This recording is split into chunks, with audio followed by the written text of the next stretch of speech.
Ankebut suresi. Ankebut suresi Mekke'de inen sürelerden ol 69 ayetten ibarettir. Sürede müminlere kafirlerin zulüm sistemlerine çydam etmekleri, zerur olsa göç etmekleri, ahiret ve Allah'ın birligi ýaly meseleler barada aýdylýar. Sürenin adı 41. ayette adylan Ankebut sözünden alınandır. Rahman ve Rahim olan Allah'ın adı bilen. Elif, Lam, Mim.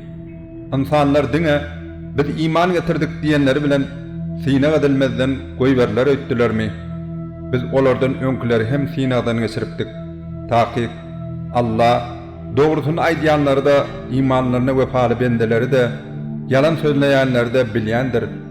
Ýa-da erbedi işleri diýenler bizden gaçylyp gutular söýtdilermi? Olar nähilli erbet netije gelýärler. Kim Allah'a gowuşmagy umyt edýän bolsa, Allah'ın bellep goýan wagty hökmen geler. Ol ähli zady eşdýändir, bilýändir. Kim Allah'ın düşmanlaryna garşy töweşde aslynda diňe öz behbidi üçin töweşýändir. Ýagny Allah bendesiniň töweşmegine mätäç däldir. Her kim tagalla etse özüne togap bolar. Taky Allah älemdäki ähli zatlardan paýdyr, olara mätäç däldir. İman getirenlerin ve yaxşı işler edýänleriň günälerini geçer. O olara öýt edýän amallaryndan hem has gowsun silagat berer. Biz her bir insana öz ene atasyna yaxşylyk etmegini targadyk. Eger olar seniň habaryň bolmaýan bir zady maňa şärik goşmak üçin seni mejbur etseler, bu meselede olara boyunmalma. Siz maňa gaýdyp gelersiňiz, şol wagt siziň edýän amallaryňyz barada size habar bererim. İman getirenleri we yaxşı işler edýänleri takyp salihlaryň hataryna goşar. İnsanlaryň arasynda biz Allah iman getirdik diýenler we Allah uğrunda özüne eziyet ýetende bolsa, insanlaryň fitnesini göýe Allah'ın azabı hataplayanlar hem bardır. Sana Perwerdigaryň tarapyndan kömek gelende bolsa, olar takyp biz siziň ýanyňyzdadyk diýerler. Eýsem Allah dünýädäki insanlaryň ýüreklerindäkini has gowy bilmeýänmidir? Allah takyp iman getirenler hem gowulýandyr, iki ýüzleri hem has gowy bilýändir. İnkar eden kafirler iman getiren müminlere siz biziň ýolumyza eýeriň, biz takyp siziň hatalaryňyzy, günähläriňizi göterer diýdiler. Aslynda olar bularyň hatalaryndan ýekesini hem göterip bilmediler. Takyp olar hakyky ýalançydyrlar. Takyp olara hem öz ýükleri, günähleri hem de bu ýükleriniň üstüne başga ýükler, günähler ýüklenir we kıyamet gününde tostan töhmetler derarly hökmen hataba çekilerler.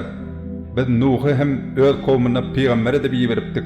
Ol kowmunyň arasynda 50 ýylyk hem 1000 ýyllap galdy. Soň olar zalim bolan soňlar olary tupan goşap aldy. Şeýdip biz onu we gäme minenleri halas etdik we bu wakany elem jahana awrat etdik. Ibrahim hem öz kowmuna Allah gulluk edin we ondan gorkun. Eger bilseňiz bu siziň üçin has haýyrlydyr. Siziňe Allah'dan özge butlara gulluk edýärsiňiz we olara Hudaý diýip töhmet atýarsyňyz, bilseňiz siziň Allah'dan özge gulluk edýänleriňiz size rızkal vermäge güýçleri ýokdur. Onda siz rızkaly Allah'ın ýanyndan gözläň, oňa gulluk edin, hem de oňa şükür edin. Ahir siz oňa gaýdyp gelersiňiz. Eger siz meni yalan hataplasaňyz, şunu bek belläň. Sizden öňki ümmetler hem öz peýgamberlerini yalan hatapladylar. Peýgamberi bolsa diňe Allah'ın buyruğunu halka äşkär aydın halda yetirmekden başka iş düşmez diýdi. Olar Allah'ın näde barlygy ýokdan yaratýandygyny, soň hem onu ýygyna gaýtarýandygyny, ölenden soň diýilýändigini görmeýärlermi? Takyp bu Allah üçin ören ansatdyr. Ey Muhammed, sen olara ýeriň ýüzünde aýlanyň, yaradylsyň nähili başlanandygyny görüň. Soň Allah indiki ýaşaýşem şeýdip döreder. Takyp Allah'ın ähli zady güýji ýetýändir. Ol isläne azap berer, isläne bolsa merhamet eder we siz oňa gaýdyp bararsyňyz. Siz ne hä ýeriň ýüzünde ne de asmanyna Allah'ny eziz goýmagy başaryp bilmersiňiz. Siziň üçin Allah'dan özge hiç bir hostar da ýokdur, kömekçi de diýip aýt. Allah'ın ayetlerini ve oňa gowuşmagy inkar edenler bolsa, meniň merhametimden umytlaryny üzen kişilerdir ve olar üçin agyr azaplar bardyr. Ibrahim'in eden işine kowmunyň beren jogaby olaryň onu öldürün ýa-da ýakyn diýmekleri boldy. Şeýdip Allah onu otdan halas etdi Elbette, munna iman getiren kowm üçin awrat bardyr. Ol Ibrahim, siz Allah'dan özge butlary Hudaý edindiňiz. Bu dünýäde olara ibadet etmek gowy görýärsiňiz. Kıyamet gününde bolsa, siz bir-biriňizi inkar edersiňiz we bir-biriňize nälet edersiňiz. Siziň meskeniňiz dogdokdur. Siziň üçin hiç bir kömekçi hem ýokdur diýdi. Lut peýgamber oňa iman getirip, men Perwerdigarıma tarap göçýärin. Taýyk ol gudraty güýçlidir, hikmet eýetidir diýdi. Biz oňa Ibrahima, Ishaky hemde Yakuby bagşetdik we onuň neberesine peýgamberlik hemde kitap berdik. Biz oňa dünýädäki sylagyny berdik. Taýyk ol kıyamatda hem salihlardan bolar.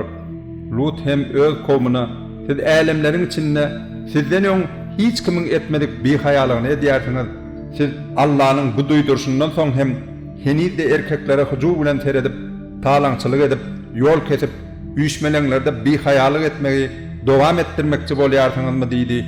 Onuň kowmy hem eger sen dogurçul bolsaň, bize Allah'ın şol adamyny getirsene, göreli diýdiler. Ol, ey Perwerdigarym, bozgo kowma garşy maňa kömek et diýdi. Biziň ilçilerimiz perişteler Ibrahima, dünýä injek ogly barada hoş habar getirenlerine biz şu owanyň halkyny helak etjek, taýyk onuň halky zalim boldy diýdiler. Ibrahim, ol ýerde Lut hem bar diýdi. Olar bolsa, biz ol ýerde kimiň bardygyny gowy bilýär. Elbetde biz onu Luty we onuň maşgalatyny halat eder, ýöne onuň aýalyny halat etmer. Ol helak boljaklar bilen izagalanlardan boldy diýdiler. İlçilerimiz Lut'un ýanyna gelenlerine bular sebäpli onuň ýagdaýy erbetleşdi we gynanly. Olar, korkma, gynanma, biz seni we maşgalaňy halat eder, ýöne aýalyny halat etmer. Ol helak boljaklar bilen izagalanlardan boldy diýdiler. Biz bozgoklyk yaradylışyň asyl maksadyna ters hereket edendikler üçin bu owanyň ilatyna asmandan azap indirdik. Şeýdip, biz aklyny ulanýan kowm üçin bu owada anyk alamatlar goýduk. Medyen halkyny hem peýgamber edip öz zogunlary şugaýby iýberdik. Şonda ol, ey kowmum, Allah ibadet ediň we ahiret gününden umidigar boluň, hemde yer ýüzünde bozgoklyk edip düdügüni bozmaň diýipdi. Olar onu şugaýby ýalan hatapladylar. Şol sebäpli hem olary aýlyganç yer titreme gaplawaly. Şeýdip olar öz öýleriniň içinde bükülip diýde çöküp galdylar. Ady we Semudy hem ýok etdik. Bu size olaryň galyndylaryndan, habarlaryndan bellidir. Şeytan olary edýän amallaryny gödel görkezip, olar dogry ýoldan aldyrdy. Aslynda olar düşünjeli kişilerdi. Karuny, Firgawny, Hamany hem ýok etdik. Musa olara Allah'ın barlygynyň subutnamasy bolan anyk alamatlar getirdi. Olar yer ýüzünde ulumsy boldylar, ýöne adamymyzdan gaçyp gutulup bilmediler. Biz olaryň her haýsyny öz günäsi bilen gurşaballyk. Olaryň arasynda biziň üstlerine daşlar sowranlarymyz we güýçli tupan iýerenlerimiz hem bar. Aýlyganç gyýkylyk gaplap alanlary hem bar. Ýene de biziň ýeriň düýbüne sokallarymyz hem bar. Suwda gark edenlerimiz de bar. Allah olara zulüm etmänli, ýöne olar öz janlaryna özleri zulüm edipdiler. Özlerine Allah'dan ödügen dost, hosar edinenleriň misaly, goýa özüne kerepden öý edinen möýüň ýagdaýyna meňzer. Taýyk öýleriň iň gowşagy möýüň öýüdir. Käşke olar muňa göz ýetirip düşünüp bilsediler. Taýyk Allah olaryň özünden özüge dilek edýän zatlaryny gowy bilýändir. Ol gudraty güýçlidir, hikmet eýetidir. Biz bu misalları insanlara awrat diýip getirýäris. Emma olara diňe alimler akyl ýetirerler. Allah asmanlary we ýeri hak belli bir düzgün tertibe görä yaratdy. Elbetde munda iman getirerler üçin awrat bardyr. Ey Muhammed, sen özüňe indirilen kitaby oku we namazy berjä et. Taýyk namaz bozgoklukdan hemde erbedi işlerden saklayandır. Allah'ın adı bolsa beyikdir. Allah sizin edýän işleriňizi ýaxşy bilýändir. Ey müminler, siz özlerine mukaddes kitap berilenleriň arasyndan zalimlardan galanlary bilen diňe gödel usulda çekeleşiň, pikir alşyň. Şeýle hem olara biz özümize indirilen Kur'ana, size indirilen Tewrata we Injile hem iman getirdik. Biziň Hudaýymyz bilen siziň Hudaýyňyz birdir we biz diňe şoňa boýun eýýändir diýip aýdyň. Ey Muhammed, biziň şonuň ýaly öňkülere indirşimiz ýaly taňa da kitap Kur'any indirdik. Bizim özlerine kitap, Tevrat ve İncil verenlerimiz ve iyi verilen kitaba ihlas bilen boyunmalanlar ona Kur'an'a hem iman getirerler. Oların Mekkelilerin içinde hem ona iman getirenler vardır. Bizim ayetlerimizi kapırlardan başka da inkar etmez. Ey Muhammed, sen Kur'an'dan hiçbir kitap okap ya da onu elin bilen yazıp görmeyeninin eğer şeyle olan olsa da onu batıl yolun taraftarları hükmen şek şüphe düşürdüler. Ta ki ol Kur'an özlerine alım verilenlerin yüreklerindeki anık ayet alamatlardır. Bizim ayetlerimizi zalimlerden başka da inkar edip bilmez. Olar kapırlar keşke ona Muhammed'e Perverdigar tarafından ayet alamatlar indirilse dediler. Sen olara ayet alamatlar dine Allah'ın yanındadır. Men bolsa dine eşkar duydurcudur deyip ayt. Eýsem olara bizim sana okulyp duran şu kitabı indirmegimizin öýle yeterlik dälmi?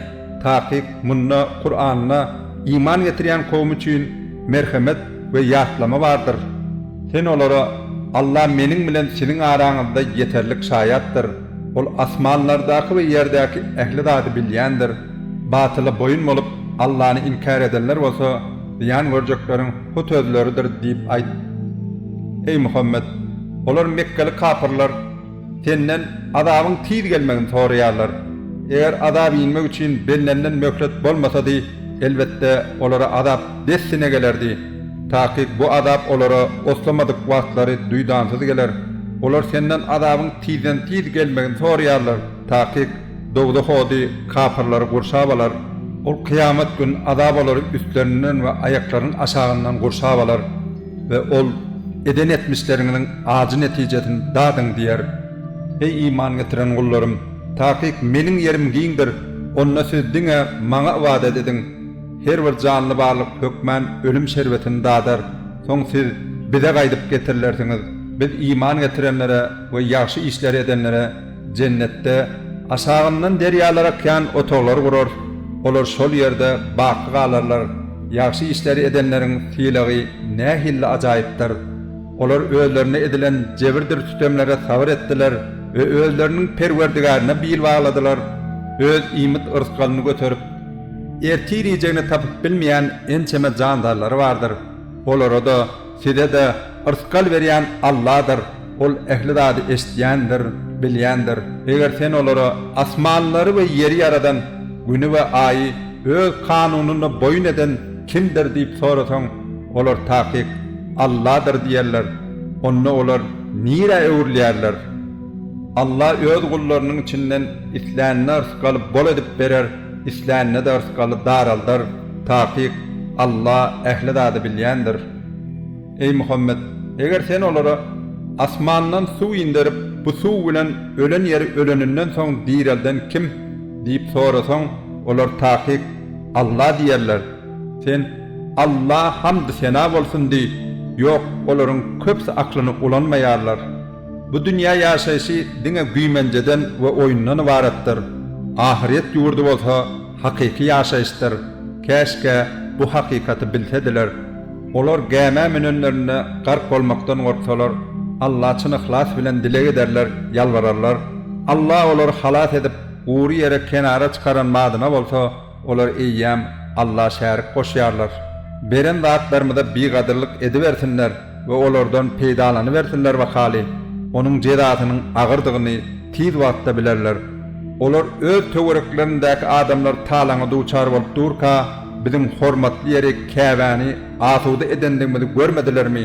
Olar batyla inanyp Allah'nyň nigmatyna bigadyrlyk edýärlermi? Allah'nyň adyna yalan ýönkändan ýa-da gelen wagty haky Kur'any inkar edenden has zalim kim bolup biler? Heýde dowdakda kapyrlary yer bolmazmy? Bizim ýolumyzda dürli kynçylyklara garamazdan söweşenleri taqiq öz ýollarymyza gönükdirer. Taqiq Allah ýaşylar bilen biledir.